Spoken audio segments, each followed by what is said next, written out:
Dumating sa Camp Evangelista Station Hospital sa loob ng 4th Infantry Division ng Philippine Army sa Cagayan de Oro City ang Pangulo para dalawin ng 10 sundalong sugatan sa pakikipagsagupa sa New People's Army. Sabi ng Pangulo, nananalo raw ang gobyerno sa laban kontra NPA pero hindi masyadong nababalita. At sa pagpapatuloy ng ika-4 na round ng peace talks sa pagitan ng GRP at NDF sa The Netherlands, 4 na kondisyon ang inilatag ng Pangulo. Kaya nang makausap daw niya ang kinatawan ng gobyerno. Nagsabi sila guidance, sabi nila pwede ba ito? Sabi ko ayaw ko yan. Sabi ito Mayor, pwede ba? Sabi ko that's not acceptable to me. Sabi ito na, sabi ko, and my objections are contained in the 4 conditionalities that I just said to you. Sabi ng Pangulo, ang mga kritiko niya, puro sila na lang sa kasalukuyang gobyerno ang nakikita.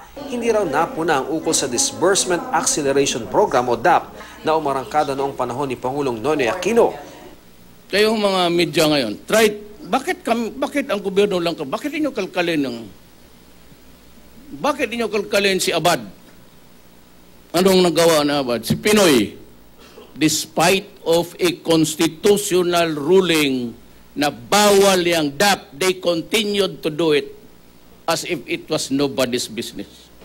Sa panahon daw niya, kakalkalin ang isyu ng DAP. Hindi pa ngayon, gusto ko nang ilabas lahat yan. Lahat. Pati yung sila Trillanes, yung DAP nila, lahat, ilabas ko. Ilan ang natanggap nila? Paano nila nagastos? Sa unang anibersaryo ng Kidapawan Massacre, inihabla ng revolutionary government ng National Democratic Front of the Philippines Southern Mindanao si dating Pangulong Aquino at mga kasama sa gobyerno. Pero sabi ng Pangulo, actually, that is for the courts to decide. Patawag nito. There could be, but it's I really do not know who. But at the end of the day, kung ako man, kung nangyari sa akin, akin talaga yan. Kaya sinabi ko, ito mga sundalo makakaso ito, akin talaga yan. Sakasakali man, handa raw makulong ang Pangulo. Nagbiro pa itong handa siyang makasama si dating Pangulong Aquino. Ako naman, handa namang magpakulong. Kung ihabol niyo si Aquino, di okay na. Different cells lang. Sa umaga, pwede magsabay-sabay. Ang European Union nakatikim muli sa Pangulo, pero paliwanag ng Pangulo, hindi buong EU ang kanyang binabatikos.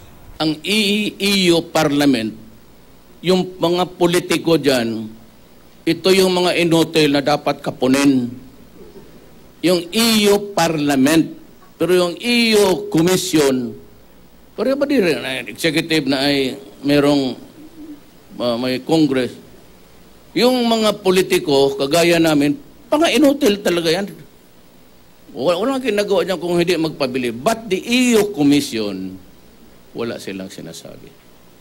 Ito ang unang balita mula sa Cagayan de Oro City. Ian Cruz reporting. Sinisikap pa ng GMA News ang makuha ang panig ni dating Pangulong Noynoy Aquino at ng iba pang opisyal na kinasuhan po. Kaunay naman ng madugong dispersal ng mga magsaka sa Kidapawan noong 1 taon.